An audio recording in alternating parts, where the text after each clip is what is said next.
السلام عليكم ورحمة الله وبركاته نحمده ونصلي على رسوله الكريم أما بعد فأعوذ بالله من الشيطان الرجيم بسم الله الرحمن الرحيم وأقيموا الصلاة وآتوا الزكاة واركعوا مع الراكعين صدق الله العظيم اللهم صل على محمد وعلى آل محمد كما صليت على إبراهيم وعلى آل إبراهيم إنك حميد مجيد اللهم بارك على محمد وعلى آل محمد كما باركت على إبراهيم وعلى آل إبراهيم إنك حميد مجيد কাছে কিংবা দূরে দেশে প্রবাসে যেখান থেকেই আজকে মিজানুর রহমান আজহারি এই পেজের লাইভ প্রোগ্রামটির সাথে যারা যুক্ত হয়েছেন আপনাদের সবাইকে জানাচ্ছি আন্তরিক শুভেচ্ছা এবং মোবারকবাদ আহলান ওয়া সাহলান ওয়া মারহাবান বিকুম ফি হাযাল লিকা আত-তাইয়িব আল মুবারক।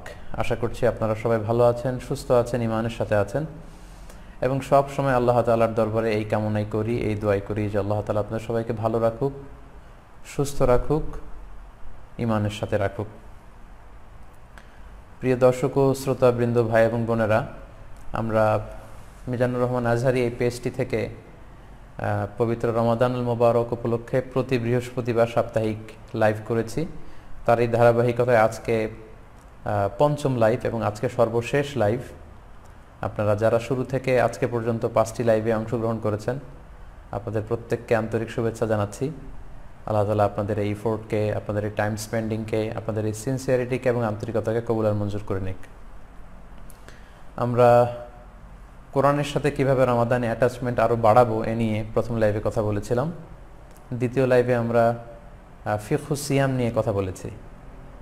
তৃতীয় লাইভ থেকে বেসিকলি আমরা জাকাত নিয়ে, জাকাত এর বিভিন্ন অনুষঙ্গ নিয়ে, বিভিন্ন প্রসঙ্গ নিয়ে আমরা তৃতীয়তম লাইভ থেকে ধারাবাহিকভাবে কথা বলে আসছি। চতুর্থ লাইভেও ধারাবাহিকভাবে জাকাত নিয়ে কথা বলেছি। আজকের লাইভেও ইনশাআল্লাহুল আজিজ আমরা জাকাত নিয়ে শুরুতে কিছু কথা বলবো এবং পাশাপাশি আরও কিছু রেলেভেন্ট বিষয় নিয়ে কথা বলবো ইনশাআল্লাহ। আপনারা যারা গত লাইভে অংশগ্রহণ করেছিলেন আপনাদের বোধ করি মনে আছে যে আমরা গত লাইভে আলোচনা করেছিলাম যে কাদেরকে জাকাত দেয়া যাবে না এবং জাকাত ফরজ হওয়ার জন্য কিছু শর্ত বেঁধে দিয়েছে আর শারিয়া আল ইসলামিয়া, সে ব্যাপারে আমরা কথা বলেছি এবং জাকাত যোগ্য বা জাকাতেবল অ্যাসেট কি সে ব্যাপারেও আমরা কথা শুনেছিলাম এবং সবশেষে কিভাবে খুব সহজভাবে জাকাতের হিসাবটা আমরা করে ফেলতে পারি সেটা আমরা অনেকটা হাতে কলমে বা খুব সহজভাবে, বাস্তবিকভাবে, প্রায়োগিকভাবে আপনাদেরকে বুঝিয়ে দেওয়ার চেষ্টা করেছি এবং আশা করছি বিগত লাইভ থেকে আপনারা উপকৃত হয়েছেন। আজকের লাইভটিতে আমরা বেসিকলি 5টি ব্যাপারে কথা বলবো। প্রথমত আমরা কথা বলবো কৃষি সম্পদের জাকাতের ব্যাপারে। আমাদের ফসলেরও জাকাত দিতে হয়, এ ব্যাপারে আমরা অনেকেই জানি না।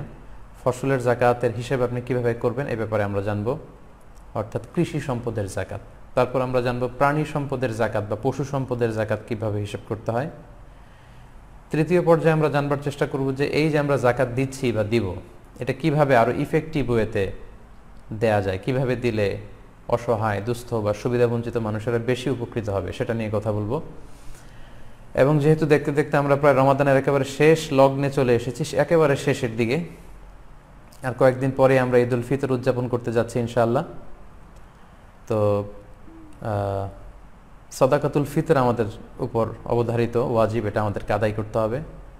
তো আমরা সাদাকাতুল ফিতর কিভাবে আদায় করব এই প্রসঙ্গটা আমরা একটু করে জানবো এবং সবশেষে এই কোভিড-19 আউটব্রেকের এই ক্রাইসিস মোমেন্টে, এই পিরিয়ডে আমরা ঈদুল ফিতরের সালাত কিভাবে আদায় করব এই ব্যাপারে অনেকের মনে অনেক জল্পনা কল্পনা, অনেক ধরনের প্রশ্ন এবং ব্যাপারটি খুব বেশি আলোচিত হচ্ছে। এই ব্যাপারে আমরা শারিয়া আল ইসলামিয়ার আলোকে কিছু কথা, কিছু দৃষ্টিভঙ্গি আপনাদের সামনে পেশ করার চেষ্টা করব ইনশাআল্লাহুল আজিজ, আমা তৌফিক ইল্লা বিল্লাহ। তাহলে সম্মানিত শুধু আসুন আর কাল বিলম্ব না করে আজকের লাইভের যে টপিকগুলো আমি আপনাদের সামনে উল্লেখ করেছিলাম সেগুলো নিয়ে সরাসরি আমরা আলোচনা শুরু করে দিই। আজকে প্রথমেই আমরা জানবার চেষ্টা করব যে কৃষি সম্পদের জাকাত কি করে দিতে হয়, অর্থাৎ ফসলের জাকাতের সিস্টেমটা কি। আমাদের অনেকের এ ব্যাপারে অবহেলা আছে বা জানার ঘাটতি আছে। আমরা অনেকেই জানি না যে ফসলের জাকাত দিতে হয় বা জাকাত দিতে হয়, এটা জানলেও এ ব্যাপারে আমরা খুব একটা সিনসিয়ার না। আজকের এই আলোচনার মধ্য দিয়ে ফসলের জাকাত কিভাবে আদায় করতে হয় বা কৃষি সম্পদের জাকাত কিভাবে দিতে হয় সে ব্যাপারে আমরা আপনাদেরকে জানাবার চেষ্টা করব ইনশাআল্লাহ। সম্মানিত সুধী, গত সপ্তাহে আমরা সম্পদের জাকাত কি করে দিতে হয়, ব্যবসায়ী পণ্যের জাকাত, উরুদুত তিজারা, আমরা যারা বিজনেস করি তাদের জাকাত কিভাবে দিতে হয়, আমাদের যে ক্যাশ টাকা থাকে, আমাদের যে স্বর্ণালঙ্কার থাকে, এগুলোর জাকাতের সিস্টেম জেনেছি। তো স্বর্ণালঙ্কার বা ক্যাশ টাকা বা উরুদুত তিজারা, ব্যবসায়ী পণ্যের উপর জাকাত বা টাকা পয়সা বা অলঙ্কারের উপর জাকাত প্রদান করা যেমনি ফার্জ, ঠিক অনুরূপভাবে ফসলের জাকাত প্রদান করাটাও কিন্তু ফার্জ, যেটাকে ইসলামের ভাষায় ওশর বা নিসফ ওশর বলে। এটা দেওয়াও কিন্তু আবশ্যক, কিন্তু এ ব্যাপারে আমাদের মধ্যে খুব একটা গণসচেতনতা নেই এবং অনেকটা বলা যায় যে আমাদের মধ্যে অবহেলা কাজ করে বা আমাদের জানাশোনারও বেশ অভাব। একটা সময় আমাদের দেশে যখন সুলতানি আমল ছিল তখন কিন্তু ওশর সেভাবে আদায় করা হতো, কিন্তু পরবর্তীতে ইংরেজরা এসে যখন এই জমিগুলো দখল করে নিল, আস্তে আস্তে সুলতানদের ক্ষমতাকে খর্ব করা হলো, তখন থেকে কিন্তু এই ওশরের পদ্ধতি, এই বিধানটি এদেশে লঙ্ঘিত হয়ে আসছে এবং অনেকের মধ্যে এই ব্যাপারে সাবধানতা বা সচেতনতা নেই। তো আজকে আমরা এই বিষয়টি নিয়ে প্রথমে কথা বলতে চাই, ফসলের জাকাত আমরা কিভাবে দিব। আমাদের অনেকে আছেন অনেক বড় চাষি, অনেক কিছু তারা চাষ করেন, পেশায় তারা কৃষক, অনেক কিছু উৎপাদন করেন, এগুলোর জাকাত আমাদের দিতে হবে কিনা। আসলে জমিন থেকে আল্লাহ তাআলা যেটাই উৎপন্ন করেন সেটার জাকাতে কিন্তু আমাদেরকে দিতে হবে, কারণ এটাও আল্লাহ তাআলার পক্ষ থেকে একটা বড় ধরনের নেয়ামত। সূরাতুল বাকারার 267 নম্বর আয়াতে আল্লাহ তাআলা ইরশাদ করছেন, ইয়া আইয়ুহাল্লাযীনা আমানু আনফিকু মিন তাইয়্যিবাতি মা কাসাবতুম, অর্থাৎ ওহে বিশ্বাসীরা, তোমরা হালাল থেকে যা উপার্জন করো সেটা থেকে জাকাত দাও। পাশাপাশি অমিম্মা আখরাজনা লাকুম মিনাল আরদ, আর জমিন থেকে, পৃথিবী থেকে আমি তোমাদের জন্য যেটা উৎপন্ন করে দেই সেটা থেকে তোমরা জাকাত দাও। তাহলে এই আয়াতের দ্বিতীয়াংশ থেকে কিন্তু আমরা বুঝতে পারছি জমিন থেকে যে ফল, ফসল বা কৃষিপণ্য উৎপন্ন হয় সেটার উপরও কিন্তু জাকাত আবশ্যক, যেটাকে ওশর বা নিসফ ওশরের পদ্ধতি বলে। তাহলে এই আয়াত থেকে আমরা বুঝলাম ফসলের জাকাত দেওয়া এটা ফার্জ, যেমনি সম্পদের জাকাত দিতে হয়, কারণ আল্লাহ তাআলা সুস্পষ্টভাবে বলছেন যে অমিম্মা আখরাজনা লাকুম মিনাল আরদ, জমিন থেকে আমি যেটা উৎপন্ন করি তোমাদের জন্য সেটার উপর তোমাদের জাকাত দিতে হবে। এবং সূরাতুল আনআমের 141 নম্বর আয়াতে আল্লাহ তাআলা বলছেন, ওয়া আতু হাক্কাহু ইয়াউমা হাসাদি, তোমরা যেদিন ফসল কেটে ফসলগুলো ঘরে তুলো ওই দিন এই ফসলের হক তোমরা আদায় করে দাও, মানে জাকাত দিয়ে দাও। তাহলে সূরা বাকারার এবং সূরাতু আল আনআমের এই দুটি আয়াত থেকে আমরা এই বিষয়টি স্পষ্ট হতে পারলাম যে ফসলেরও কিন্তু জাকাত আছে। জমিন থেকে যেটা উৎপন্ন হয়, যেটাকে আমরা চাষোৎপন্ন প্রোডাক্ট বলি, এগুলোর উপরও কিন্তু আমাদেরকে জাকাত দিতে হবে। এখন জমিন থেকে আমরা সামান্য কিছু উৎপাদন করলেই কি জাকাত দিতে হবে? কতটুকু চাষাবাদ করলে বা কতটুকু ফসল উৎপাদন করলে আমাদেরকে জাকাত দিতে হবে, এই ব্যাপারটি আমরা একটু ক্লিয়ার হই। আসলে সামান্য কিছু ধান, পাট এগুলো উৎপাদন করলেই যে জাকাত দিতে হবে বিষয়টি এমন নয়। যদিও ইমাম আল আযম আবু হানিফা রাহিমাহুল্লাহ ওনার মতামত হচ্ছে যে যাই উৎপাদন হয় সেটারই জাকাত দিতে হয়, কিন্তু বেসিকলি এক্ষেত্রে নির্ভরযোগ্য বা গ্রহণযোগ্য মতামত হচ্ছে 5 ওয়াসাকের কম হলে সেই চাষাবাদ থেকে সেটার জাকাত দেওয়া লাগে না। কারণ সহিহ হাদিসে এসেছে, সহিহ বুখারীতে এসেছে, আল্লাহর হাবিব সাল্লাল্লাহু আলাইহি সাল্লাম ইরশাদ করেছেন, লাইসা ফিমা আকাল্লু মিন খামসাতি আওসুকিন সাদাকা, অর্থাৎ 5 ওয়াসাকের কমে যদি তোমাদের ফসল হয় সেই ফসলে কোনো জাকাত দেওয়া লাগবে না। তো এখন আমাদেরকে জানতে হবে যে 5 ওয়াসাকটা কি। এক ওয়াসাকে হয় 60 সা, 60 সাআন। এক সাতে কত, এটা নিয়ে স্কলারদের মধ্যে অনেক মতভেদ আছে। কেউ কোনো স্কলাররা বলেন যে এক সাথে হয় 2 কেজি 40 গ্রাম, কোনো বর্ণনা মতে 2 কেজি 400 গ্রাম, 2 কেজি 600 গ্রাম, এমনকি 3 কেজি থেকে শুরু করে 3 কেজি 300 গ্রাম পর্যন্ত মতামত রয়েছে।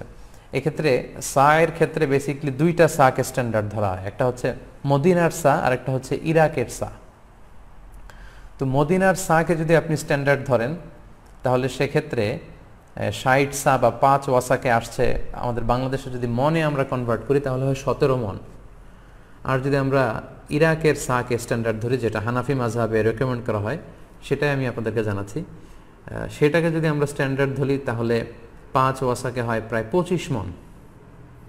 তার মানে 25 মনের কম যদি আপনার ফসল উৎপন্ন করা হয় সেই ফসলে কোনো জাকাত হয় না, যেহেতু আল্লাহর হাবিব সাল্লাল্লাহু আলাইহি সাল্লাম বলেছেন, লাইসা ফিমা আকাল্লু মিন খামসাতি আওসুকিন সাদাকা, 5 ওয়াসাকের কমে কোনো ফসলে জাকাত দিতে হয় না, আর 5 ওয়াসাকে হয় 25 মণ। যদিও ইউসুফ আল কারদাভি ওনার ফিকহুজ যাকাত, ওনার বিখ্যাত একটি বই জাকাত রিলেটেড, ওই বইয়ের মধ্যে 80 মণের কথা উল্লেখ করেছেন। তাহলে কম ধরলে 17 মণ, আর সর্বোচ্চটা যদি আমরা হানাফি মাযহাবের মতামত অনুযায়ী ধরি তাহলে 25 মণ। তাহলে সম্মানিত শুধু আমরা বুঝতে পারলাম যে 25 মণ যদি আপনি চাষাবাদ না করেন, 25 মণ বা তার চাইতে বেশি যদি না হয়, তাহলে ওই ফসলে আপনার জাকাত দেওয়া লাগবে না। অর্থাৎ আপনার নিজের খাওয়া দাওয়ার জন্য বা পারিবারিকভাবে আপনি চাষ করেছেন, ধান চাষ করলেন 10 মণ কিংবা 15 মণ কিংবা 18 মণ, তো সেই 10 মণ 15 মণে কিন্তু আপনার কোনো জাকাত দেওয়া লাগবে না। যখন আপনার পুরো ফসলের পরিমাণটা 25 মণে যে পৌঁছবে তখন আপনাকে জাকাত আদায় করতে হবে। আশা করি ফসলের জাকাতের যে নিসাব সেটা আপনারা বুঝতে পেরেছেন। এই ফসলের জাকাতের ক্ষেত্রে আরেকটা শর্ত হচ্ছে এই ফসলগুলো এমন হতে হবে যেগুলোকে গুদামজাত করা যায়, মানে অনেক দিন বাসায় রেখে দেওয়া যায়, অর্থাৎ এগুলো সহজেই পচনশীল নয়। যেমন ধরুন ধান, গম, ভুট্টা, ডাল, যেগুলো এমনি বাসাতে অনেক দিন রেখে দেওয়া যায়। তো যেগুলোকে গুদামজাত করা যায়, যেগুলো পচনশীল নয়, অনেক দিন বাসায় রাখা যায়, এরকম কোনো চাষাবাদ যদি আপনি করেন এবং সেটার পরিমাণ যদি 25 মণ হয় কিংবা তার চেয়ে বেশি হয়, তখন আপনাকে জাকাত দিতে হবে। তার মানে আমরা বুঝলাম যে পচনশীল কোনো খাদ্যদ্রব্যাদির উপর জাকাত হয় না। যেমন শাকসবজি, কলা, পেঁপে, আম, এগুলো দীর্ঘদিন রেখে দেওয়া যায় না, এগুলো খুব দ্রুতই পচে যায়, এগুলোকে গুদামজাত করা যায় না। তো এগুলোর ক্ষেত্রে কি মোটেই জাকাত দেওয়া লাগবে না? না, এগুলোর জাকাত দেওয়া লাগবে। যারা শাকসবজির ব্যবসা করছেন, কলার ব্যবসা, পেঁপের ব্যবসা, আমের ব্যবসা, তাদের উরুদ তিজারা বা ব্যবসায়ী পণ্যের যে জাকাতের সিস্টেম সেটা অনুযায়ী জাকাত দিতে হবে, যেটা আমরা গত লাইভে আপনাদেরকে জানানোর চেষ্টা করেছি। অর্থাৎ এই ব্যবসা থেকে যে প্রফিট আসে ওই প্রফিটের উপর জাকাত আসবে, এবং যেদিন আপনি হিসাব করতে বসবেন জাকাতের, ওই দিন এই বিজনেস থেকে প্রফিট এসে সেই প্রফিটের টাকাগুলো আপনার হাতে, আপনার বাসায় কিংবা ব্যাংকে যা যা আছে সেগুলো হিসেব করতে হয়, এবং ওই দিন কি কি পণ্য বিক্রি করার মতো আছে সেগুলোর মূল্যমান নির্ধারণ করে যোগ করতে হয়, সেগুলো ব্যবসায়িক পণ্য হিসেবে। কিন্তু জমির ফসলের যদি জাকাত আপনাকে ক্যালকুলেট করতে হয়, সেক্ষেত্রে সেটা কমসে কম 25 মণ হতে হবে, পাশাপাশি সেগুলো গুদামজাত করা যায়, সহজে পচে যায় না, এরকম পণ্য হতে হবে। ফসলের জাকাতের ক্ষেত্রে আরও একটি শর্ত হচ্ছে যে এখানে হাউলানুল হাউল যেটা আমরা বলি সম্পদের জাকাতের ক্ষেত্রে, যে 1 বছর 1 চান্দ্র বছর পূর্ণ হয়, এটা কিন্তু শর্ত নয়। ফসলের জাকাতের ক্ষেত্রে 1 বছর আপনার কাছে থাকলে তারপরে জাকাত দিবেন, ব্যাপারটি এমন নয়।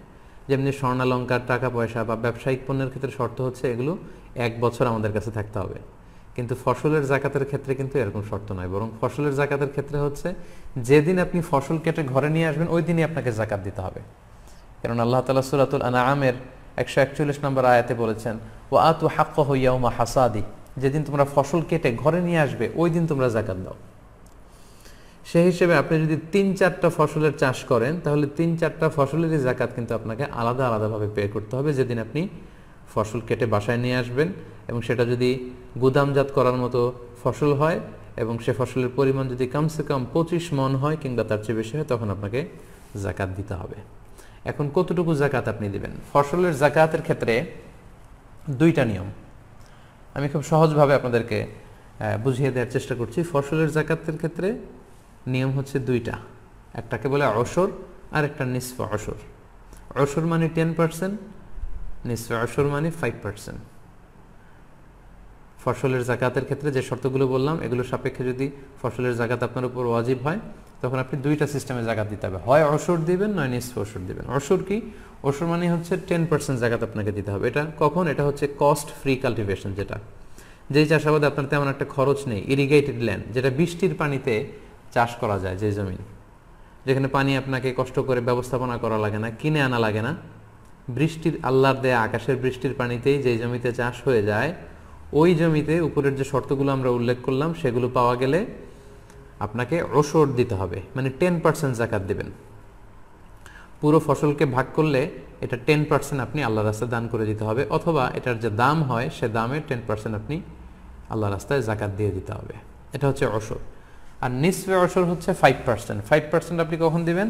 সেটা হচ্ছে কস্ট বেসড কাল্টিভেশন, যেই চাষাবাদে খরচ হয়, যেমন আমাদের বাংলাদেশের বেশিরভাগ চাষাবাদগুলো এটার আওতায় পড়বে, অর্থাৎ 5% চাষ উৎপন্ন যেটা হবে সেটার 5% তাদেরকে জাকাত দিতে হবে। যদি সেটা কস্ট বেসড কাল্টিভেশন হয় এবং নন ইরিগেটেড ল্যান্ডস হয়, অর্থাৎ যেই জমিতে বৃষ্টির পানি দিয়ে চাষ হয় না সেখানে সেচের পানি দিয়ে চাষ করতে হয়। আপনারা এই সেচের পদ্ধতির ব্যাপারে জানেন যে অনেক কষ্ট করে অন্য জায়গা থেকে পানি এনে সেচ দিতে হয়, এখানে নিড়ানি দেয়া লাগে, এখানে অনেক শ্রমিক খাটানো লাগে, আগাছা কর্তনের জন্য সার দেয়া লাগে, এটা সেটা লাগে। এই যে কস্ট বেসড যে কাল্টিভেশন, অনেক খরচ হয় এবং সেচ দিয়ে পানি দিয়ে চাষ করতে হয়, সেচের পানি দিয়ে, সেক্ষেত্রে আপনাকে 5% জাকাত দিতে হবে। তাহলে সম্মানিত দিনী ভাই এবং বোনেরা, খুব সংক্ষেপে যদি আমরা বলি তাহলে এভাবে বলবো যে বৃষ্টির পানি দিয়ে যেই ফসল চাষ হয় সেক্ষেত্রে আপনি জাকাত পে করবেন 10%,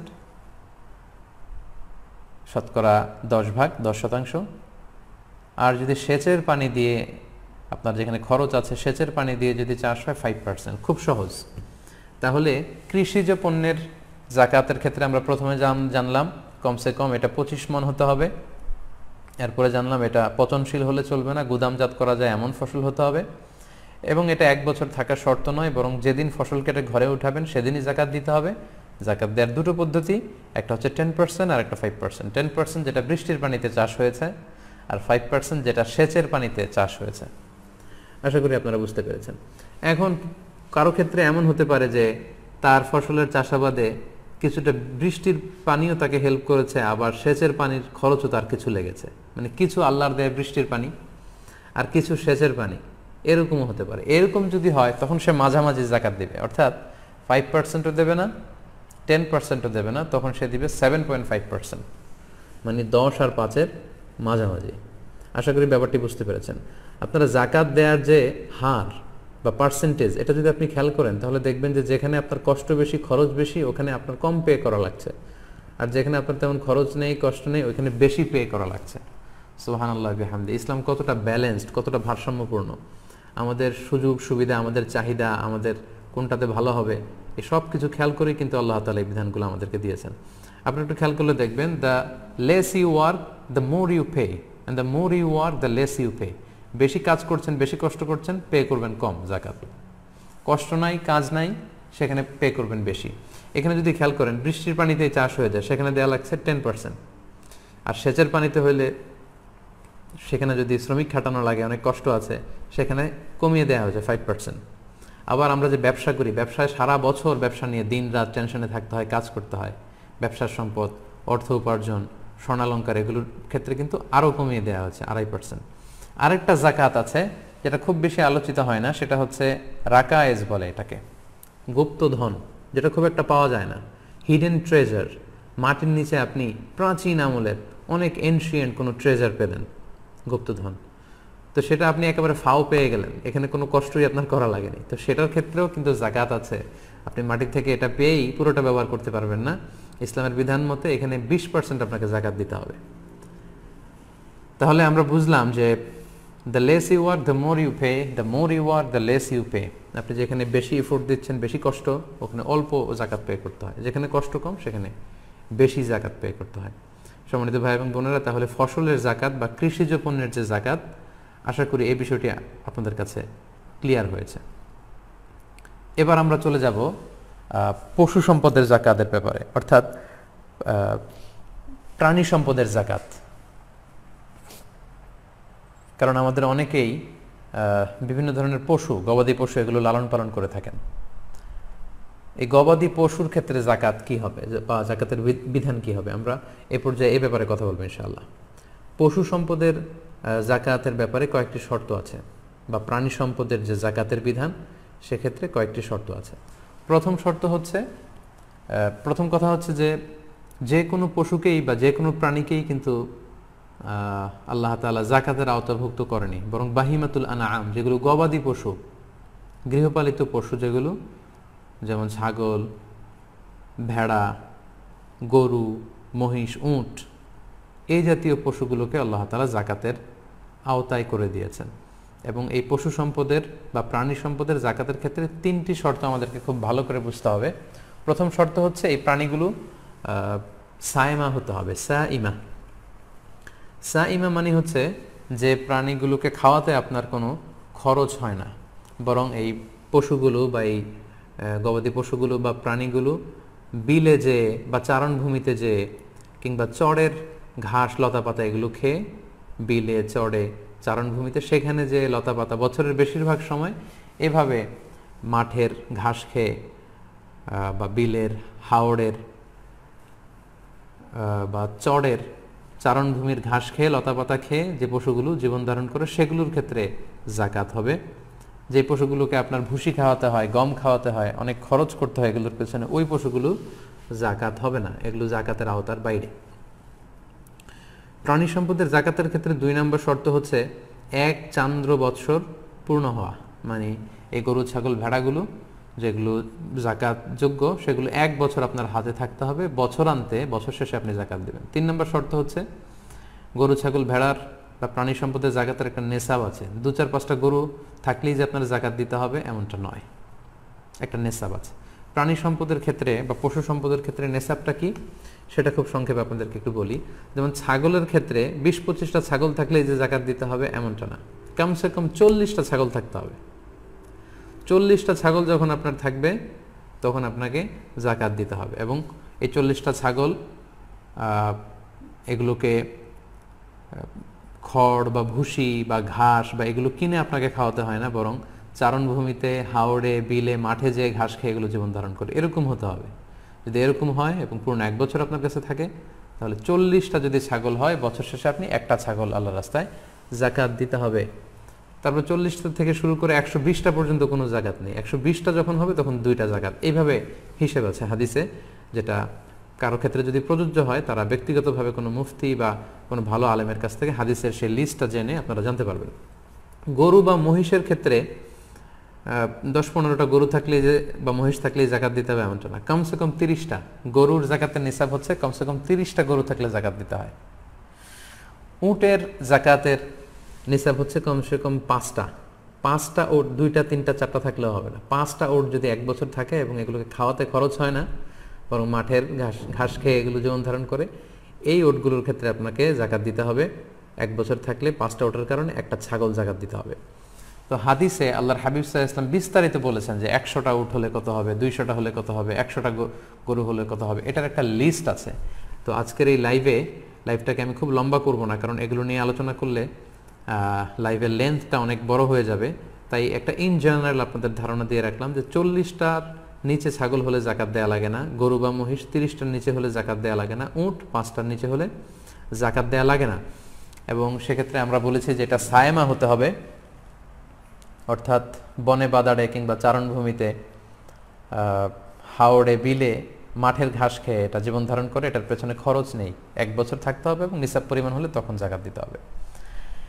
এখন সেই হিসাব করলে তো আমাদের বাংলাদেশে যারা গরু পালে, যারা ছাগল পালে, তাদের তো জাকাতই দেয়া লাগে না, তারা কি করবে?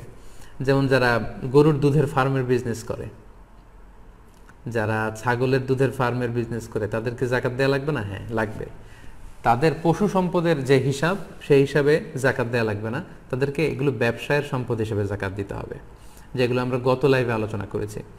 যেমন যারা ছাগলের দুধের ফার্ম আছে, গরুর দুধের ফার্ম আছে, তাদেরটা এই জাকাতের আওতাভুক্ত হবে না, কারণ এগুলো সায়েমা নয়, এগুলো বিলে হাওড়ে মাঠের ঘাস খেয়ে থাকছে না, এগুলোর পেছনে অস্ট্রেলিয়ান গাভীগুলোর পেছনে অনেক খরচ। সো এই গরুগুলোর উপর কোনো জাকাত নেই, বরং এগুলোর দুধ দিয়ে যে বিজনেস করা হচ্ছে সেগুলোর উপর জাকাত।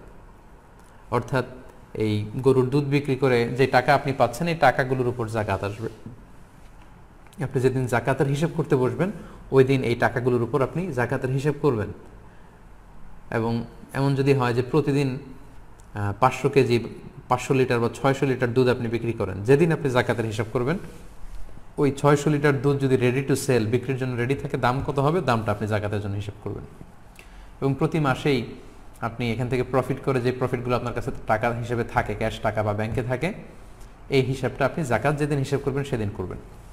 তাহলে আমরা বুঝলাম যে আমাদের বাংলাদেশের যারা গরু ছাগল পালন করে তাদের অধিকাংশের ক্ষেত্রেই বা বেশিরভাগের ক্ষেত্রেই এই প্রাণীগুলোর উপর কোনো জাকাত নেই, বরং তারা যে ব্যবসা করছেন এই ব্যবসার উপর জাকাত। আর ব্যক্তিগত দুধ খাওয়ার জন্য যে চাষাবাদ করা হয় সেগুলোতে কোনো জাকাত নেই। তাহলে যে পোলট্রি শিল্প আছে, পোলট্রির ব্যবসা বা ব্রয়লারের ব্যবসা, গরু ছাগলের দুধ উৎপাদনের ফার্ম কিংবা মাছের ঘের, এগুলোর ক্ষেত্রে ইন্ডিভিজুয়ালি এগুলোর উপর জাকাত হবে না, বরং এগুলো যে ব্যবসায়ী পণ্য, উরুদুত তিজারা, এগুলোর ব্যবসা পণ্য হিসেবে এগুলো যাকাতযোগ্য হবে। তাহলে প্রিয় ভাই এবং বোনেরা, সংক্ষিপ্ত পরিসরের প্রাণী সম্পদের বা পশু সম্পদের যাকাতের ব্যাপারে আমি যে ব্যাপারগুলো আপনার কাছে উল্লেখ করলাম, আশা করি আপনাদের কাছে ক্লিয়ার হয়েছে যে ফসলের যাকাত আপনারা কিভাবে আদায় করবেন এবং পশুর যাকাত আপনারা কিভাবে আদায় করবেন। আশা করি আপনাদের কাছে ক্লিয়ার হয়েছে।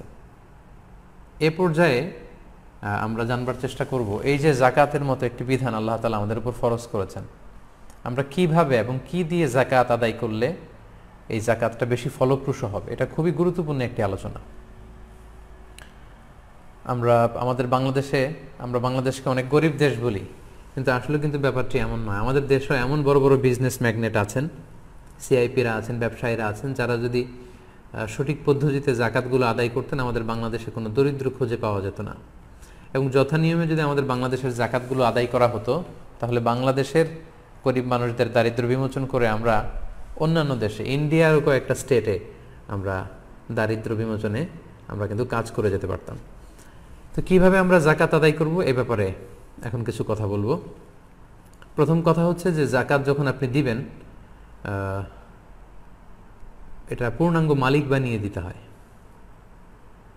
পরিপূর্ণ ওনারশিপ আপনাকে দিয়ে দিতে হবে। যিনি যাকাত গ্রহণ করবেন তাকে পুরোটাই দিয়ে দিতে হবে। ধরুন একজন ব্যক্তি বাজারে যেয়ে কিছু পণ্য নিয়ে বিক্রি করে, প্রতিদিন মাইলকে মাইল হেঁটে তার বাজারে যেতে হয়, গরিব মানুষ।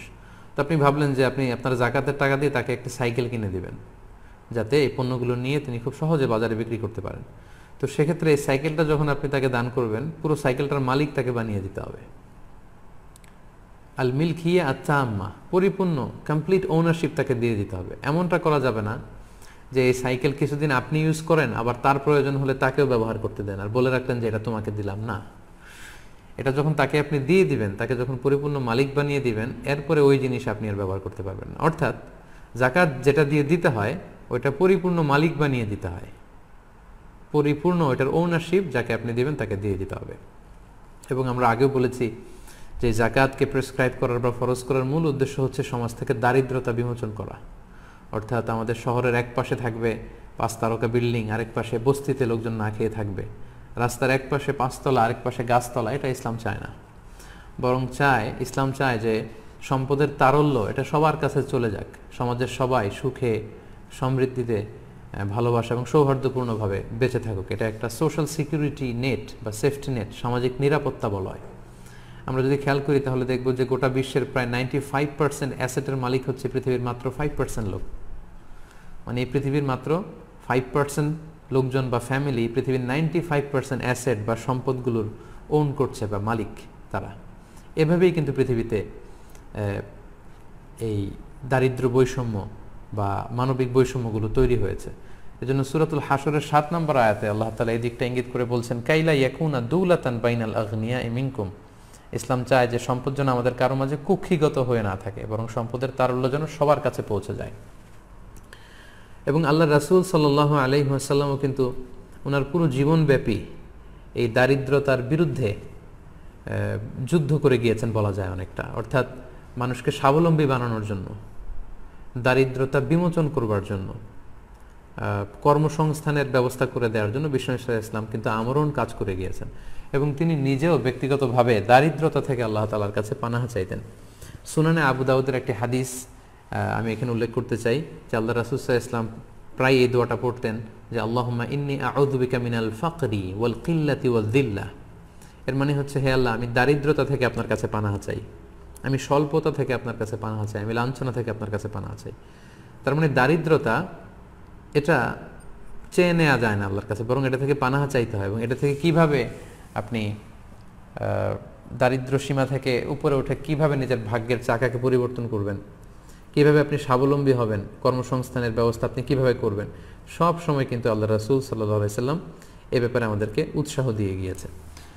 তাহলে আমরা যাকাত যে দিব এটা কিভাবে, কোন ওয়েতে দিলে এটা বেশি ইফেক্টিভ হবে এবং প্রোডাক্টিভ হবে এ ব্যাপারে আমরা জানবো। যাকাত দুইভাবে দেওয়া যায়। একটা হচ্ছে যাকে আপনি দিবেন তাদের রেগুলার নেসেসিটি বা দৈনন্দিন যে সমস্যা, এই সমস্যা ফুলফিল করার জন্য যাকাত দেওয়া যায়। যেমন যাকাত দিয়ে জামা কাপড় দেওয়া যায়, এতে যাকাত আদায় হবে ইনশাআল্লাহ। পাশাপাশি খাদ্যদ্রব্য, মানুষের খাবারের যে চাহিদা এটা মেটানোর জন্য জাকাত দেওয়া যায়, প্রয়োজনীয় চিকিৎসার জন্য যে ঔষধ লাগে এগুলো দেওয়া যায়, কারণ এগুলো ডেইলি বেসিসে মানুষের লাগে, জামা কাপড় লাগে, খাবার লাগে, চিকিৎসার জন্য ঔষধ লাগে। তো আপনি যদি জামা কাপড় দিয়ে কোনো গরিব মানুষকে জাকাত আদায় করেন বা খাদ্যদ্রব্য দিয়ে আদায় করেন বা ওষুধ দিয়ে আদায় করেন, আপনার জাকাত আদায় হয়ে যাবে ইনশাল্লাহ। আপনি রেগুলার নেসেসিটিগুলো ফুলফিল করার চেষ্টা করেছেন, আদায় হবে ইনশাল্লাহ। কিন্তু জাকাত দেওয়ার ক্ষেত্রে সবচাইতে ইফেক্টিভ এবং প্রোডাক্টিভ ওয়ে হচ্ছে যদি আপনি পার্মানেন্ট সলিউশন করে দিতে পারেন। কারণ আমরা বলেছি যে জাকাতের মূল উদ্দেশ্য, জাকাতকে প্রেসক্রাইব করার আসল উদ্দেশ্য হচ্ছে দারিদ্র্য বিমোচন। তো সেটার জন্য আপনি পার্মানেন্ট সলিউশনের ব্যবস্থা যদি করেন, কাউকে কর্মসংস্থানের ব্যবস্থা যদি করে দিতে পারেন, সেটা বেশি ইফেক্টিভ। লেটসে একজন মহিলা প্রায় জাকাত যেখানে বিতরণ হয় সেখানে এসে লাইনে দাঁড়ায়, জাকাত নিয়ে যায়। আপনি জানতে পারলেন যে এই মহিলাটা ভালো সেলাই করতে পারে, কাঁথা সেলাই করতে পারে, কাপড় সেলাই করতে পারে, অর্থাৎ একজন দর্জি যে কাজ করতে পারে এই মহিলা এই কাজ করতে পারে। আপনি চাইলে আপনার জাকাতের টাকা দিয়ে তাকে একটি সেলাই মেশিন কিনে দিতে পারেন, যে সেলাই মেশিন দিয়ে এই মহিলাটি দর্জির মতো কাজ করবে, কাঁথা সেলাই করবে, কাপড় সেলাই করবে, এবং এখান থেকে যে উপার্জন তার হবে এটা দিয়ে তার ফ্যামিলি চলবে। সে আর অন্য কারো কাছে যে হাত পাততে হবে না, লাইন ধরতে হবে না। আপনি কোনো একটা গরিব ইয়াং ছেলেকে কম্পিউটার কিনে দিতে পারেন, একটা ছোট ফটোস্ট্যাট মেশিন কিনে দিতে পারেন। বাজারে কিন্তু এগুলো প্রায়ই লাগে, ফটোকপি করার জন্য প্রতিদিন লাগবে, সে এটা দিয়ে উপার্জন করে করে স্বাবলম্বী হলো। কিংবা কোনো গরিব ফ্যামিলির এমন যদি কোনো ছেলে থাকে যে সিএনজি চালাতে পারবে, অটো রিক্সা চালাতে পারবে, তাকে আপনি সিম্পলি জাকাতের টাকা না দিয়ে একটা অটো রিক্সা কিনে দিতে পারেন, সিএনজি কিনে দিতে পারেন, যেটা চালিয়ে সে তার ফ্যামিলির জন্য উপার্জন করবে, তারা এটা দিয়ে সার্ভাইভ করতে পারবে। কিংবা আপনারা হাঁস মুরগির খামার বানিয়ে দিতে পারেন, গরু ছাগল কিনে দিতে পারেন, অস্ট্রেলিয়ান গাভী কিনে দিলে এই অস্ট্রেলিয়ান গাভীর দুধ বিক্রি করে একটা ফ্যামিলি চলতে পারবে। অথবা বাংলাদেশে এমনও দেখা যায় যে কিছু ছেলেপেলে আছে যারা কিছু দূর পড়াশোনা করার পরে তারা আর পড়াশোনা করতে চায় না, তাদের মধ্যে একটা বাতিক ওঠে যে তারা বিদেশে যাবে, মানে অন্যান্যদেরকে দেখে যে তারা কাজ করে বিদেশে যে টাকা উপার্জন করছে, তো তাদেরও খুব ইচ্ছা যে তারা দেশের বাইরে যাবে, সেখানে যে কাজ করবে। তো তাদের দেশের বাইরে যাওয়ার কোনো সুযোগ নেই। আপনি চাইলে আপনার জাকাতের টাকা দিয়ে তাকে কর্মসংস্থানের জন্য বিদেশে পাঠাতে পারেন, এবং এর মধ্য দিয়ে তার ফ্যামিলিটা কিন্তু উঠে গেল, তার কর্মসংস্থানের ব্যবস্থা হলো, সে স্বয়ংসম্পূর্ণ হলো, সে স্বাবলম্বী হলো। ওই ফ্যামিলি আর জাকাত নেওয়ার জন্য কোথাও লাইন ধরবে না। অর্থাৎ এমনভাবে জাকাত আমাদের দেয়া উচিত যেটার মধ্য দিয়ে দারিদ্রতা বিমোচন হবে, মানুষ স্বাবলম্বী হতে শুরু করবে, কর্মসংস্থানের ব্যবস্থা হবে, এবং জাকাত গ্রহীতার সংখ্যা কমতে থাকবে। অর্থাৎ এমন কোনো কাজের ব্যবস্থা তাদেরকে করে দেয়া, তারা যেন তাদের নিজেদের দায়িত্বটা নিতে শিখে, তারা যেন অন্যের কাছে যে হাত না পাতে। আল ইয়াদুল উলিয়া খায়রুম মিনাল ইয়াদিস সুফলা, ইসলামের নিচের হাতের চেয়ে উপরের হাতের মর্যাদা বেশি। নিচের হাত কোনটা? যেটা নেয়, যে হাত মানুষের কাছে হাত পাতে, টাকা চায়। আর উপরের হাত কোনটা? যিনি দেয়, তার হাতটা সবসময় উপরে থাকে, যিনি নেয় তার হাত নিচে থাকে। তো ইসলাম বলেছে নিচের হাতের চেয়ে উপরের হাত শ্রেষ্ঠ। এই সেন্সটা যেন আমরা আমাদের লোকদেরকে শেখাতে পারি, যে মানুষের দুয়ারে দুয়ারে যে চাওয়া, এটা নিজের আত্মসম্মানকে খাটো করা হয়। বরং আপনার পক্ষে যেটা সম্ভব, সেলাই মেশিন দিয়ে কাঁথা সেলাই করা, বা কোনো ছেলে যদি অটো চালাতে পারে সেটা করা, অর্থাৎ এমন কোনো কর্মসংস্থানের ব্যবস্থা করে দেওয়া যেটা দিয়ে তার নিজের ফ্যামিলির দায়িত্ব সে নিজেই নিতে পারবে। এটাকে বলে পার্মানেন্ট সলিউশন, মানে স্থায়ী সমাধান। তো এজন্য এই দীর্ঘ জাকাতের আলোচনার শেষে আমি আপনাদেরকে এটা বলতে চাই, আমরা রেগুলার নেসেসিটি ফুলফিল করার চেয়ে আমরা যদি পার্মানেন্ট সলিউশন করে দিতে পারি সেটা খুব জরুরি। কিন্তু এক্ষেত্রে মনিটরিংয়ের বিষয় আছে। অর্থাৎ একজনকে আপনি সিএনজি কিনে দিলেন জাকাতের টাকা দিয়ে, 3 মাস পরে দেখলেন যে সিএনজি বিক্রি করে ওটা দিয়ে গাঁজা কিনে খাচ্ছে।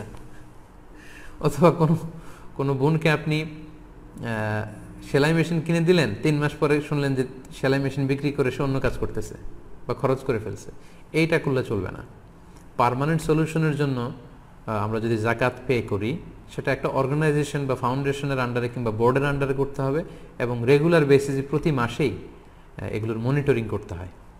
এজন্য আমি বলবো যে বিচ্ছিন্নভাবে জাকাত আদায় না করে, জাকাত যদি কোনো ফাউন্ডেশনের আন্ডারে, কোনো অর্গানাইজেশনের আন্ডারে, কোনো বোর্ডের আন্ডারে এটা যদি করা যায়, এটা বেশি ইফেক্টিভ হবে।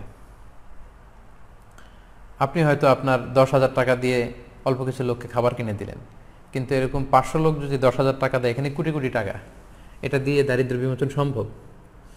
আমাদের বাংলাদেশেও কিন্তু সরকারিভাবে বা জাতীয়ভাবে জাকাত বোর্ড আছে, কিন্তু সেটা হয়তো যে কোনো কারণেই সেই আস্থার জায়গায় যেতে পারেনি।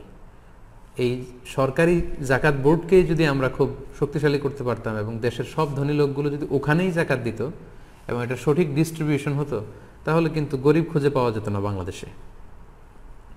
অথবা এরকম জাকাত কোনো ফাউন্ডেশন যদি থাকে, অথবা লেটসে আপনার থানায়, আপনি যেই থানার লোক অধিবাসী, সেই থানার ধনী ব্যক্তিরা মিলে যদি আপনারা একটা অর্গানাইজেশন করেন যে আপনাদের সব জাকাতগুলো এখানে একীভূত করা হবে এবং মানুষের কাছ থেকে জাকাতগুলো নিয়ে সঠিকভাবে বন্টন করা হবে, এবং আপনারা প্ল্যান নিলেন যে আমরা প্রতি বছর 300টা ফ্যামিলি, 400টা ফ্যামিলিকে আমরা কর্মসংস্থানের ব্যবস্থা করব, এমনভাবে তাদেরকে জাকাত দেব যাতে অন্য কোথাও যে তাদের আর হাত পাতা না লাগে। সম্মানিত, শুধু এভাবে যদি আমরা জাকাত দিই, আমার মনে হয় তাহলে দারিদ্র্য বিমোচন সম্ভব। অনেক ফ্যামিলি আছে যাদের ঘর নেই, আমরা জাকাতের টাকা দিয়ে তাদের গৃহায়নের ব্যবস্থা করে দিতে পারি। এই যে ঘূর্ণিঝড় আমপান চলে গেল, আমাদের উপকূলের যে এলাকাগুলো খুবই ক্ষতিগ্রস্ত হয়েছে। আমি শুনেছি প্রায় আজকে পর্যন্ত 13-14 জন লোক মারা গিয়েছে, অনেক লোক গৃহহারা। আমাদের জাকাতের টাকাগুলো দিয়ে যদি আমরা তাদেরকে গৃহ বানিয়ে দিতে পারি, এটা খুবই পার্মানেন্ট সলিউশন। ওই ঘরে তারা থাকতে পারবে অনেক দিন, অর্থাৎ যেই পরিবারের জন্য যেটা সুইটেবল হয়। অনেক নিডি স্টুডেন্ট আছে, পড়াশোনা করতে পারে না, অনেক মেধাবী, আমরা জাকাতের টাকা দিয়ে তাদের স্কলারশিপের ব্যবস্থা করতে পারি। অনেক বাবা আছে, মেয়ের বিয়ের বন্দোবস্ত করার জন্য ন্যূনতম যে বিয়ের শাড়িটা কেনা দরকার, যে খরচটা, একটা আংটি কেনা দরকার, সেই টাকাটুকু নেই। আমরা কিন্তু এরকম গরিব মানুষদের, গরিব অসহায় যুবক যুবতীদের স্বল্প পরিসরে বিয়ের ব্যবস্থা করে দিতে পারি এই জাকাতের মধ্যে দিয়ে। অনেক লোক আছে ঋণের বোঝায় জর্জরিত, পাওনাদাররা সবসময় তাকে ধরে বেড়ায়, তার পেছনে ঘুরে বেড়ায়, আমরা টাকা দিয়ে তার এভাবে ঋণ মুক্ত করতে পারি তাকে। অর্থাৎ আমাদের আমাদের সামাজিকভাবে যত ফিনান্সিয়াল যে সমস্যাগুলো আছে মানুষের, অর্থনৈতিক ক্রাইসিস, তার সবটুকু কিন্তু এই জাকাতের যে ডায়নামিজম অফ জাকাত, সেটা দিয়ে আমরা করতে পারি। বাট দরকার হচ্ছে এখানে একটা সংঘবদ্ধ প্রয়াস, এমন একটা অর্গানাইজেশন যেটাতে মানুষ ট্রাস্ট করে এবং যেখানে অনেক লোকের জাকাত একসাথে করে কোনো অর্গানাইজেশন বেস যদি আমরা প্ল্যান নিয়ে থানা টু থানা এভাবে আমরা কর্মসংস্থানের ব্যবস্থা করি, তাহলে আশা করি এই জাকাতের ডায়নামিজম দিয়ে আমরা আমাদের দারিদ্র্য বিমোচন করতে পারবো ইনশাআল্লাহ। সম্মানিত সুধী, আমরা জাকাতের আলোচনা এখানেই শেষ করতে চাচ্ছি। আমরা গত 3টি লাইভে আজকে সহ জাকাত নিয়ে দীর্ঘ আলোচনা করেছি এবং আমি অনেকটা ক্লাসের মতো করেই ভেঙে ভেঙে খুব সহজ ভাষায় বোধগম্য করে আপনাদেরকে বোঝানোর চেষ্টা করেছি। আশা করছি আপনারা এই আলোচনাগুলো থেকে উপকৃত হবেন। আমরা দেখতে দেখতে রমাদানের প্রায় একেবারে শেষের দিকে চলে এসেছি। অল্প কয়েকদিন পরেই আমরা ঈদ উল ফিতর উদযাপন করবো ইনশাআল্লাহ। যেহেতু রমাদানের একেবারে শেষের দিকে আমরা এসেছি, জাকাতুল ফিতর বা সাদাকাতুল ফিতর আদায় করা আমাদের জন্য আবশ্যক। তো এই সাদাকাতুল ফিতরের ব্যাপারে আমরা এ পর্যায়ে সামান্য কিছু কথা বলতে চাই। প্রথমে বলবো যে সাদাকাতুল ফিতর আদায় করা কি। সাদাকাতুল ফিতর আদায় করা হচ্ছে ওয়াজিব, কারণ সহিহ বুখারীর বর্ণনায় এসেছে, আব্দুল্লাহ ইবনে ওমর রাদিয়াল্লাহু তাআলা আনহু বলেন, ফারাদা রাসূলুল্লাহ সাল্লাল্লাহু আলাইহি ওয়াসাল্লাম যাকাতুল ফিতর। আল্লাহ রাসূল সাল্লাল্লাহু আলাইহি ওয়াসাল্লাম সাদাকাতুল ফিতরকে এটা ফারাদা শব্দ ব্যবহার করেছেন, মানে আবশ্যক, দিতেই হবে আপনাকে। আপনার যদি সামর্থ্য থাকে এটা আদায় করতেই হবে। এটা সাধারণ কোনো দান সাদাকা নয়, এটা সাদাকাতুল ফিতর, এটা আপনাকে আদায় করতে হবে। ফারাদা শব্দ ব্যবহার করেছেন, মানে এটা খুবই গুরুত্বপূর্ণ, এটা ওয়াজিব। তাহলে সাদাকাতুল ফিতর আদায় করার হুকুম হচ্ছে ওয়াজিব। এবার আমরা জানবো যে কেন এটা দিতে হয়, কেন আমরা সাদাকাতুল ফিতর আদায় করব। সুনানে আবু দাউদের একটি হাদিসে সাদাকাতুল ফিতর আদায়ের 2টি সিগনিফিকেন্স উল্লেখ করা হয়েছে। 2টি কারণে সাদাকাতুল ফিতর দিতে হয়। এক হচ্ছে তুহরাতান লিস-সাইমি মিনাল লাগবি ওয়ার রাফাস। আমরা রোজা রাখতে যেভাবে রোজাটা রাখার দরকার ছিল, আমরা হয়তো অনেকে সেভাবে রোজাটা রাখতে পারিনি। আমরা কেউ হয়তো মিথ্যা কথা বলে ফেলেছি, কেউ হয়তো অন্যের গীবত করে ফেলেছি।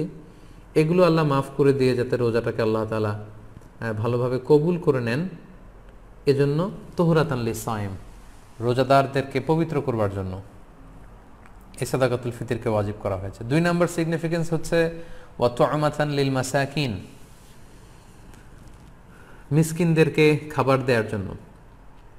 সাদাকাতুল ফিতরের উদ্দেশ্য হচ্ছে ঈদের দিন যাতে কোনো গরিব মিসকিন না খেয়ে না থাকে, তাদের মুখে যেন হাসি থাকে, তাদের বাসায় যেন খাবার থাকে, এই জন্য সাদাকাতুল ফিতরকে ওয়াজিব করা হয়েছে। সহজ কথায় বলা যায়, ঈদ আসার আগেই অসহায়দের ঘরে ঘরে খাবার পৌঁছে দেওয়ার ইসলামী প্রজেক্টের নাম হচ্ছে সাদাকাতুল ফিতর।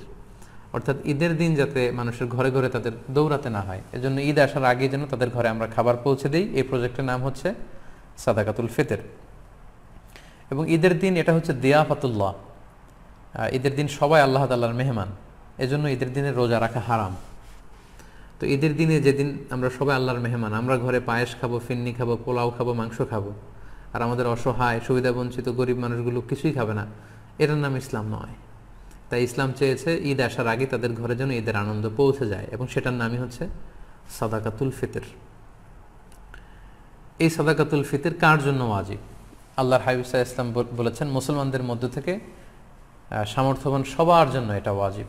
সহিহ বুখারীতে এসেছে, আব্দুল্লাহ ইবনে ওমর রাদিয়াল্লাহু তাআলা আনহু বর্ণনা করেন যে আল্লাহ রাসূল সাল্লাল্লাহু আলাইহি ওয়াসাল্লাম সাদাকাতুল ফিতরকে ওয়াজিব করেছেন আলাল আবদি ওয়াল হুররি ওয়াল যাকারি ওয়াল উনসা ওয়াস সগীরি ওয়াল কাবীরি মিনাল মুসলিমিন। অর্থাৎ মুসলমানদের মধ্যে থেকে স্বাধীন কিংবা আজাদ করা দাস কিংবা ছোট বড় নারী পুরুষ সবার উপর এটা ওয়াজিব, যারই সামর্থ্য আছে তাকে দিতে হবে। এমন না যে আপনি প্রাপ্তবয়স্ক, আপনি আর আপনার স্ত্রী, এই দুইজনের সাদাকাতুল ফিতর আপনি আদায় করলেন, আপনার ছোট ছোট ছেলে মেয়েদের সাদাকাতুল ফিতর আদায় করলেন না, না, এমনটা করা যাবে না। সবার, আপনার ঘরে যদি 6 মাসের ছোট্ট দুধ খায় এরকম বাচ্চাও থাকে, সেই বাচ্চার পক্ষ থেকেও আপনি সাদাকাতুল ফিতর আদায় করে দিবেন। যিনি ঘরের কর্তা ব্যক্তি আছেন আপনি আদায় করবেন, বাবা আদায় করবে, কিংবা বড় ভাই আদায় করে দিবে। অর্থাৎ সবার পক্ষ থেকে এটাকে আদায় করতে হয়। কখন আদায় করবেন? এটা একেবারে রমাদানে একেবারে শেষের দিকে, ঈদের 1-2 দিন আগ থেকে, অর্থাৎ এখন থেকে। বাংলাদেশে গতকাল 27শে রমাদান কদর আমরা কাটিয়েছি, মালয়েশিয়াতে আমাদের 28তম রোজা চলছে।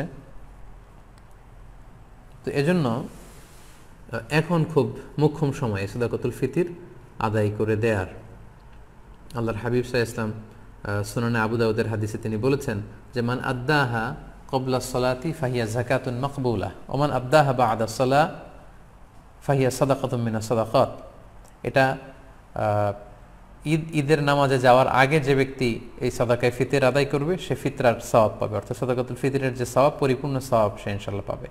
ওয়া মান আদ্দাহা বা'দা সালা, আর ঈদের নামাজের পরে যদি কেউ সাদাকাতুল ফিতর আদায় করে ফাহিয়া সাদাকাতুম মিনাস সাদাকাত, এটা অন্যান্য সাধারণ চ্যারিটি বা দানের মতোই একটি দান হবে। সাদাকাতুল ফিতরের যে সিগনিফিকেন্স বা সাদাকাতুল ফিতরের যে তাৎপর্য বা সওয়াব, এটা কিন্তু তখন সে আর পাবে না। তো এই জন্য সাদাকাতুল ফিতর ঈদ আসার 1-2 দিন আগ থেকে আপনারা দান করা শুরু করতে পারেন, এবং এটা ডেডলাইন হচ্ছে ঈদের সালাত। ঈদের সালাতের পরে কিন্তু আর সাদাকাতুল ফিতর আদায় করা যাবে না। তাহলে সম্মানিত শুধু আমরা জানলাম যে কখন কাদের উপর সাদাকাতুল ফিতর আদায় করা ওয়াজিব হয়। এবারে আমরা জানবো কি দিয়ে সাদাকাতুল ফিতর আদায় করব। হাদিস, সাদাকাতুল ফিতরের সম্পর্কিত যে হাদিসগুলো আছে, এই হাদিসগুলো যদি আমরা পর্যালোচনা করি তাহলে দেখব যে খাবার দিয়ে আদায়ের কথা বলা হয়েছে।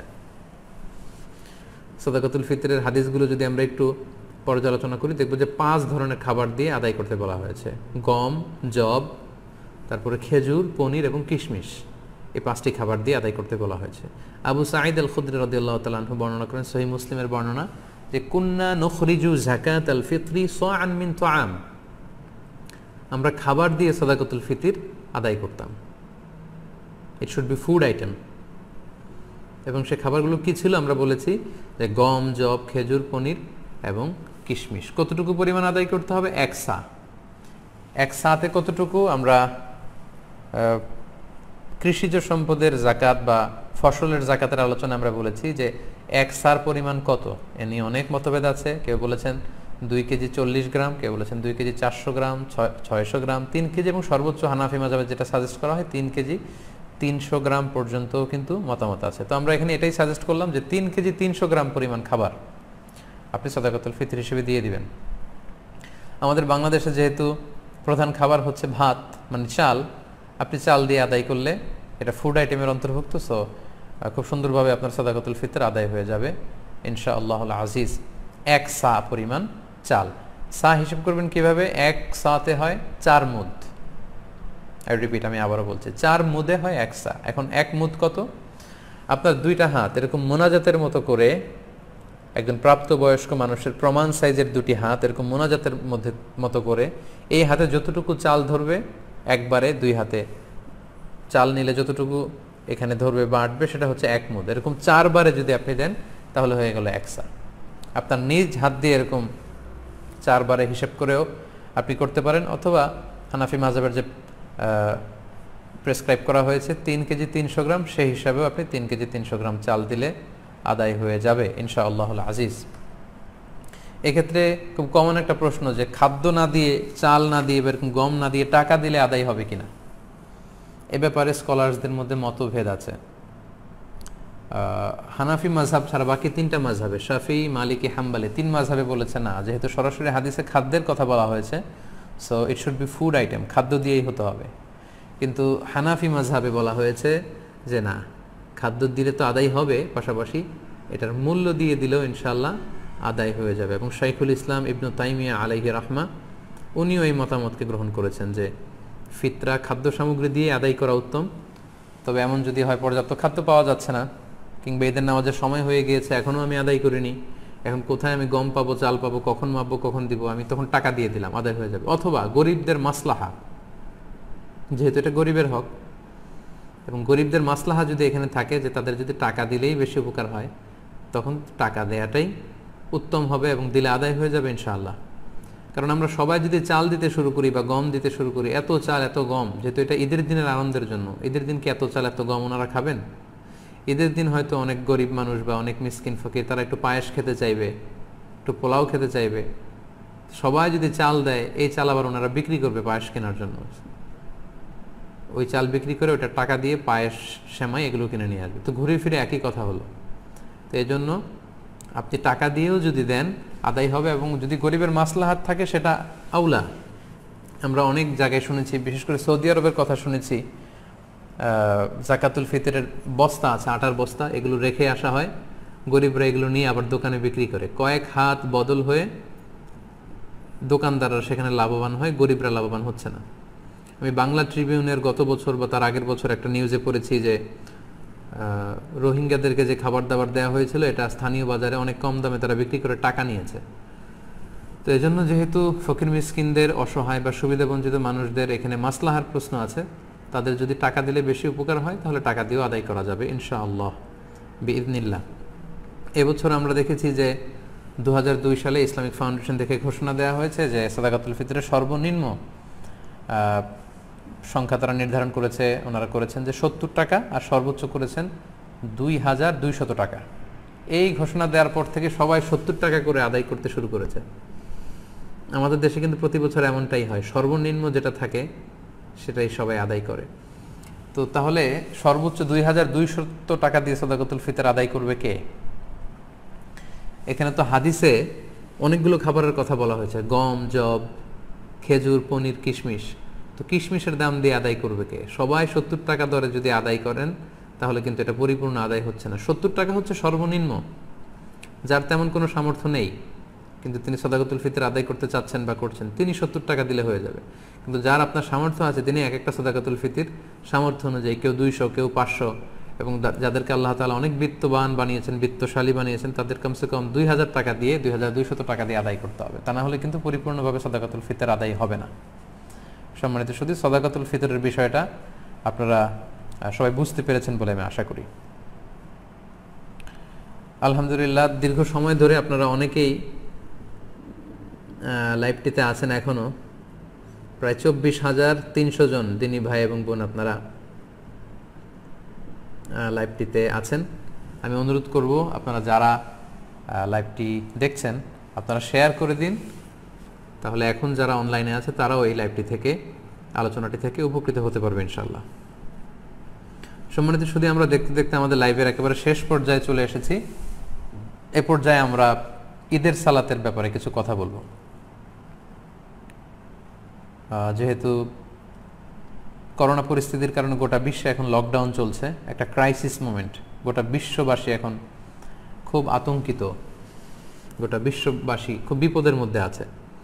ফলে আমাদের মসজিদগুলো এখন বন্ধ, বেশিরভাগ অধিকাংশ মুসলিম দেশগুলোতে মসজিদগুলো বন্ধ, নামাজগুলো আমাদের ঘরে পড়তে হচ্ছে, এমনকি জুমার সালাতও আমরা মসজিদে পড়তে পারছি না। জুমার সালাতের পরিবর্তে জোহরের সালাত আমাদেরকে ঘরে আদায় করতে হচ্ছে। এই পরিস্থিতিতে আর 2 দিন পরেই আমরা ঈদ উল ফিতর উদযাপন করতে যাচ্ছি। এখন যেহেতু আমরা মসজিদে যেতে পারবো না, আমরা কিভাবে ঈদ উল ফিতর এর সালাত আদায় করব? আমরা কি ঘরে ঈদ উল ফিতরের সালাত আদায় করব নাকি করা লাগবে না? এ ব্যাপারে অনেকেরই অনেক প্রশ্ন এবং এই ব্যাপারটা নিয়ে অনেক আলোচনা হচ্ছে।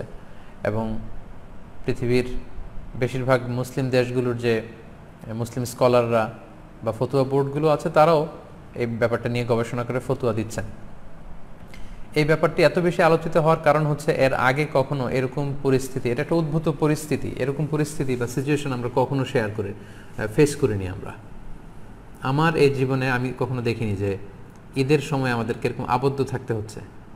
আপনাদেরও অভিজ্ঞতা যদি আপনারা শেয়ার করেন তাহলে একই অবস্থা দাঁড়াবে যে আমরা আমাদের পুরো জীবনে এরকম রমাদান কাটাইনি। It's a unique Ramadan and it's going to be a unique Eid celebration for Muslim ummah around the world. গোটা বিশ্বব্যাপী এটা আমাদের জন্য একটা ইউনিক ডিফারেন্ট ঈদ হবে। তো যেহেতু ডিফারেন্ট, সো এটার মাসআলাটাও একটু ডিফারেন্ট, যে আমরা ঘরে ঈদের সালাত পড়তে পারবো কি পারবো না, এই প্রশ্ন কেউ কখনো আগে করেনি বা করার প্রশ্ন আসেনি। তো এই ব্যাপারে আমরা সংক্ষিপ্ত পরিসরে কিছু কথা শেয়ার করতে চাই। প্রথমে আমরা বলবো যে ঈদের সালাতের হুকুমটা কি, এ ব্যাপারে আমরা জেনে নিই। আমরা জানি যে বছরে আমরা 2 বার ঈদ উদযাপন করি। আমাদের সবচেয়ে বড়, the biggest carnival and festival of Muslim community, আমাদের সবচেয়ে বড় ধর্মীয় উৎসব ঈদ উল ফিতর এবং ঈদ উল আজহা। এবং আমরা এই 2টি দিন ঈদের সালাত পড়ার মধ্য দিয়ে আনন্দ উৎসব শুরু করি। এই ঈদের সালাতের হুকুম কি? এক্ষেত্রে স্কলারদের মতভেদ রয়েছে, একাধিক মতামতের ব্যাপারে পাওয়া যায়। মালিকি এবং শাফি মাযহাবে ঈদ উল ফিতর এবং ঈদ উল আজহা এই ঈদের সালাতগুলো আদায় করার বিধান হচ্ছে, ওনারা বলেছেন যেটা সুন্নাতে মুআক্কাদা, মানে রেকমেন্ডেড সুন্নাহ, গুরুত্বপূর্ণ সুন্নাহ, যেখানে এমফাসাইজ দেওয়া হয়েছে। হাম্বালি মাযহাব মতে এটা ফরজে কেফায়া, অর্থাৎ এলাকার কিছু অংশ লোক যদি আদায় করে বাকিদের উপর থেকে এটার জিম্মাদারি কেটে যাবে। কিন্তু হানাফি স্কুল অফ থটে এটাকে আরও বেশি গুরুত্ব দেওয়া হয়েছে।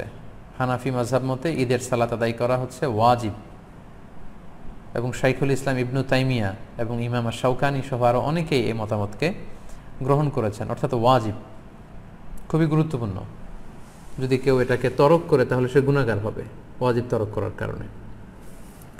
এবং আমরা কোরআন সুন্নাতেও যদি একটু দৃষ্টি দেই তাহলে দেখব যে অনেক গুরুত্বের সাথে এই সালাতের ব্যাপারে বলা হয়েছে। আমরা সূরা কাউসারের 2 নম্বর আয়াতের দিকে যদি খেয়াল করি, সেখানে আল্লাহ তাআলা বলছেন ফাসল্লি লিরাব্বিকা ওয়ানহার। যদিও এখানে ঈদ উল আজহার প্রসঙ্গটা টানা হয়েছে যে নবী আপনি আগে সালাত আদায় করুন আপনার রবের জন্য, তারপরে আপনি উট নহর করুন, মানে আসসালাতু আউওয়ালান ওয়ান নাহরু সানিয়ান। ঈদ উল আজহাতে আগে সালাত পড়ুন, তারপর আপনি জবাই করুন। তাহলে এখানে অর্ডার দেয়া হয়েছে এদের সালাত পড়ার জন্য।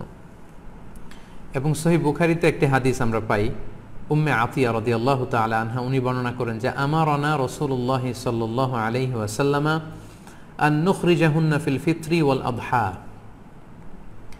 ঈদ উল আজহা এবং ঈদ উল ফিতরে আমাদের নারীরা যারা আছে তাদের সবাইকে নিয়ে যেন আমরা ঈদগাহে যাই, এ ব্যাপারে রাসূল সাল্লাল্লাহু আলাইহি ওয়াসাল্লাম আমারানা আদেশ করেছেন। ইট ওয়াজ অ্যান অর্ডার, রাসূল সাল্লাল্লাহু আলাইহি ওয়াসাল্লাম আদেশ করেছেন স্পেশালি। আল্লাহ তাআলা যেমনি সূরাতুল কাউসারে আদেশ করেছেন ফাসল্লি লিরাব্বিকা ওয়ানহার।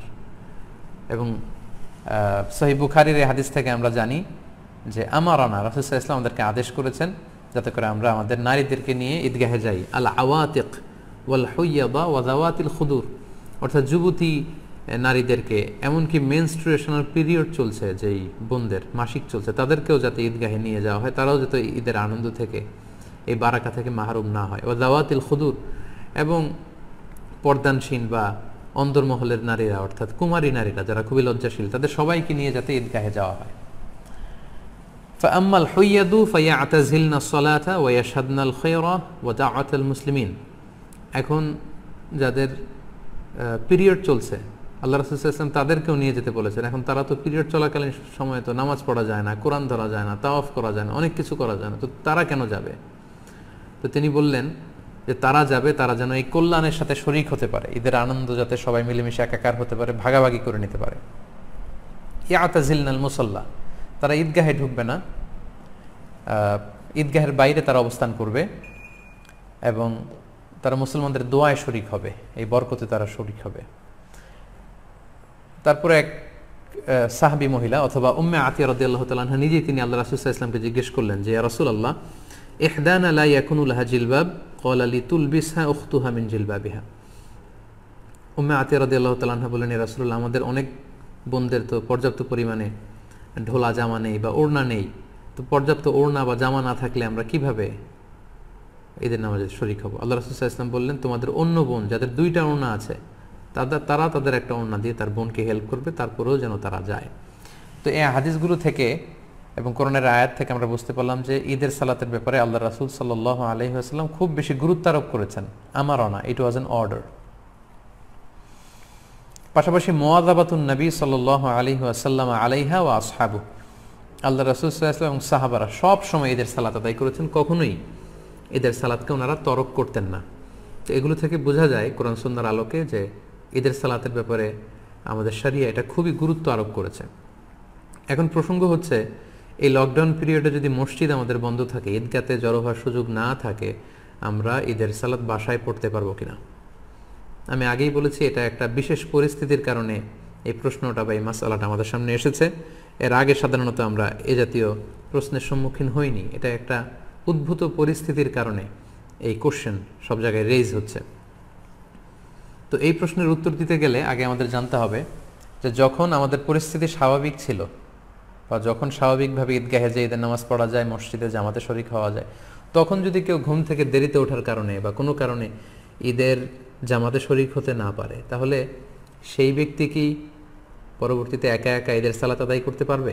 এটার উত্তরটা আমরা জেনে নিলে এই পরিস্থিতিতে আসলে আমাদের কি করা উচিত হবে এটা আমরা খুব সহজেই অনুমান করতে পারবো। ঈদের সালাত কেউ যদি মিস করে, সে একা একা বা জামাতে ঘরে এসে পড়তে পারবে কিনা, এ ব্যাপারে দুইটি মত। প্রথম মত হচ্ছে মেজরিটি স্কলারদের মত, জুমহুরুল ফুকাহা, শাফিঈ, মালিকি, হাম্বলি সহ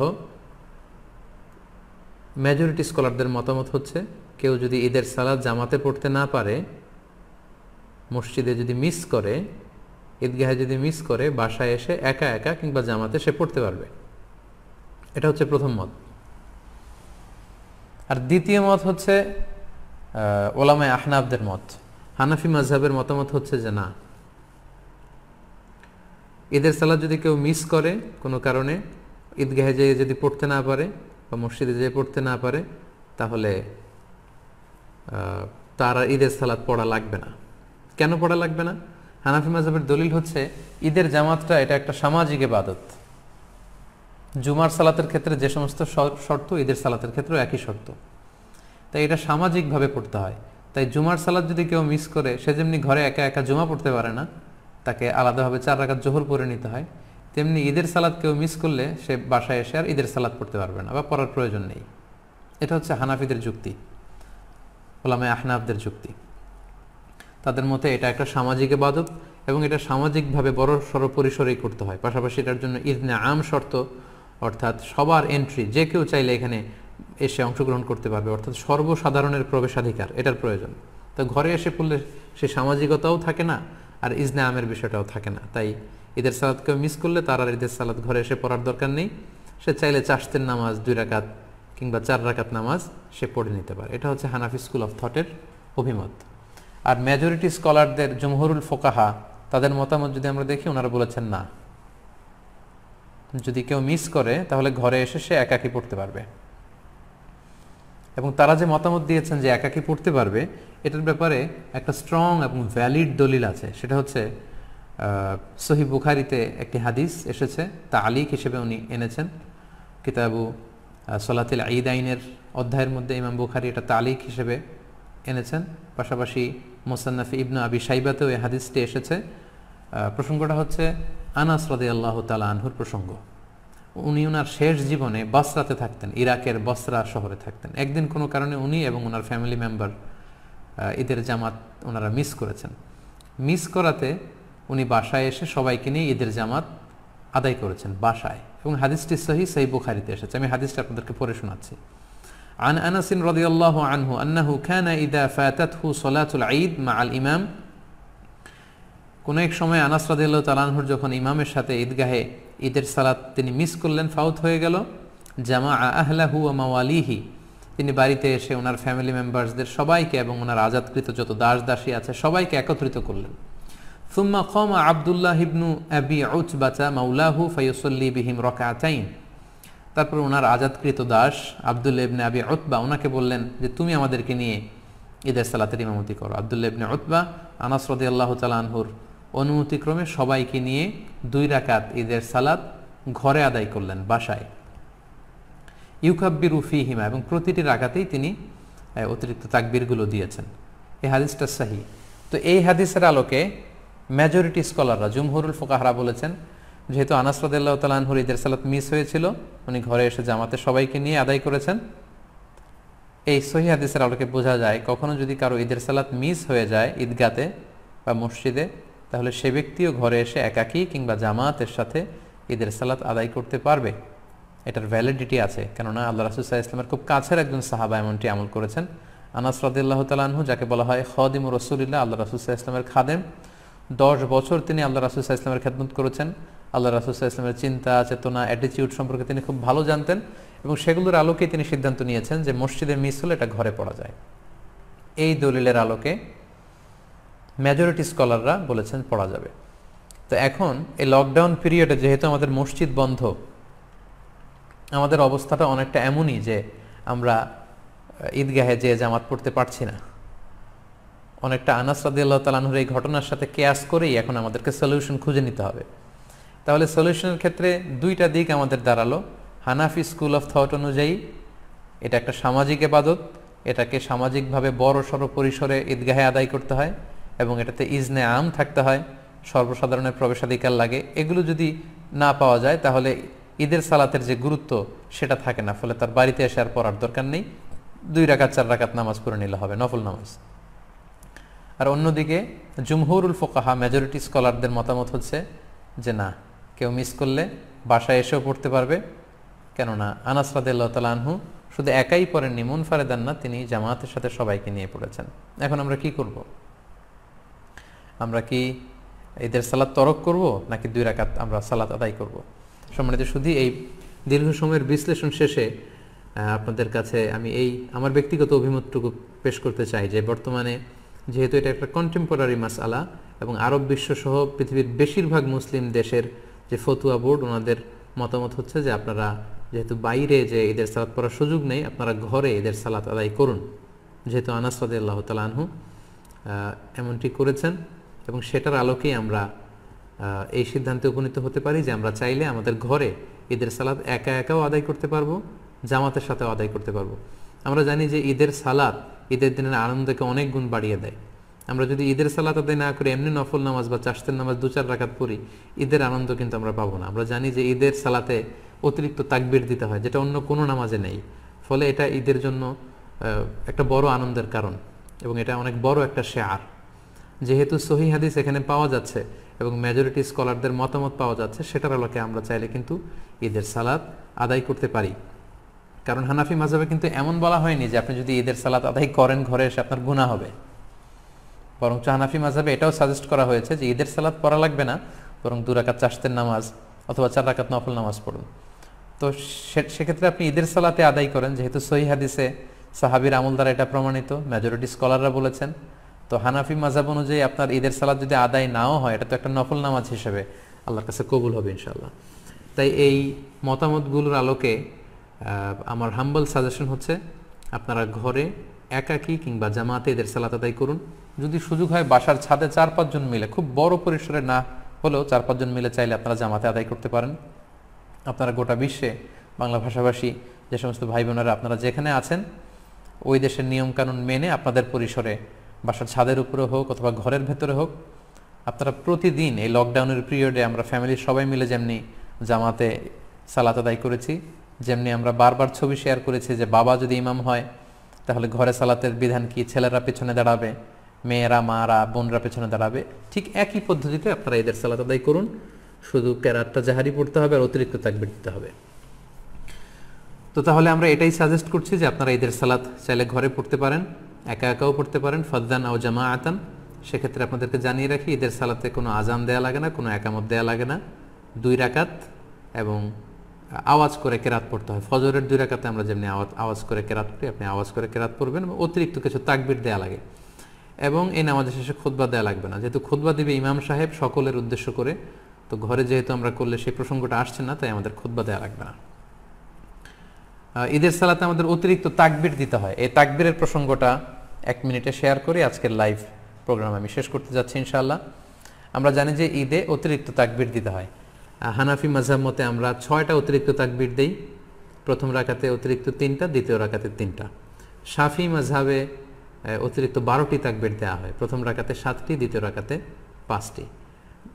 হাম্বালি আর মালিকি মাযহাবে 11টি অতিরিক্ত তাকবির দেওয়া হয়। প্রথম রাকাতে 6টি, দ্বিতীয় রাকাতে 5টি।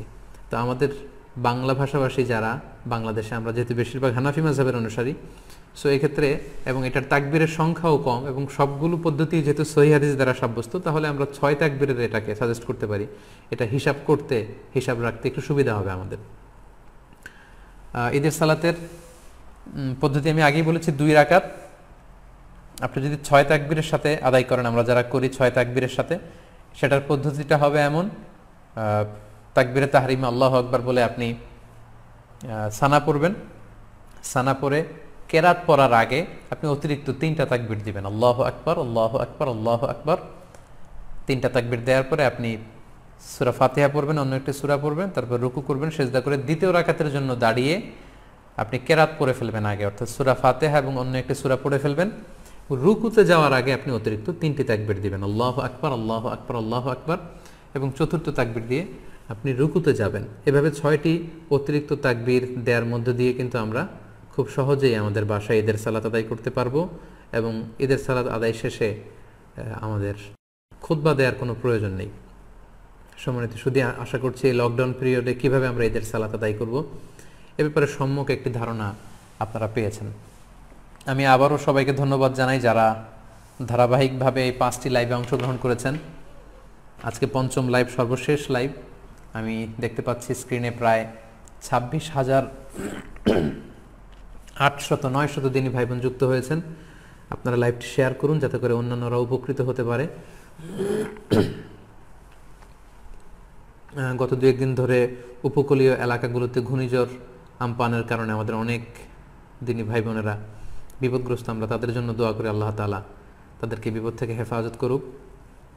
করোনা ভাইরাসের কারণে গোটা বিশ্বব্যাপী আমরা যে বিপদে আছি, এই বিপদ থেকে আল্লাহ তাআলা উদ্ধার করুক। আমরা দেখতে দেখতে রমাদানের একেবারে শেষ পর্যায়ে চলে এসেছি, আর 1-2 দিন পরে আমরা ঈদ পালন করব। আমাদের ঈদুল ফিতর উদযাপন যেন আনন্দময় হয়, সুখময় হয়, আমরা এই কামনা আল্লাহ তাআলার কাছে করছি। আমাদের এই রমাদানের সিয়াম, আমরা যে রোজা রেখেছি, রোজাগুলো আল্লাহ কবুল করে নিক। আমাদের কিয়ামুল লাইলগুলো আল্লাহ তাআলা কবুল করে নিক। আমাদের রাত্রি জাগরণ ইবাদতগুলো আল্লাহ কবুল করুক। আমাদের তেলাওয়াতগুলোকে আল্লাহ কবুল করুক।